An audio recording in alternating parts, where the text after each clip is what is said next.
This video shows how I store powdered laundry soap. Powdered soap will store longer and dissolve better than liquid soap when being used under austere conditions.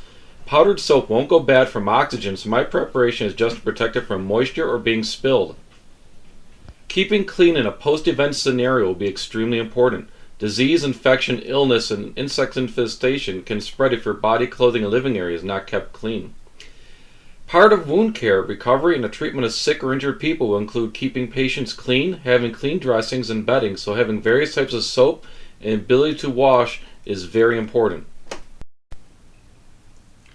I store powdered soap in 5-gallon buckets, but unlike my food storage, I keep a removable screw-top lid on the bucket. I don't want to accidentally switch lids between soap and food, so to avoid contamination, the lids are dedicated to the soap bucket. I'll use heavy mylar bags, but they keep out moisture and prevent clumping or possible damage from exposure to water, as opposed to oxygen with food storage. I'm going to keep the measuring cups that came with the soap and include whatever washing instructions were on the box in the bag and one inside the bucket. Instead of oxygen absorbers, I will be adding desiccant packs to the soap for moisture absorption.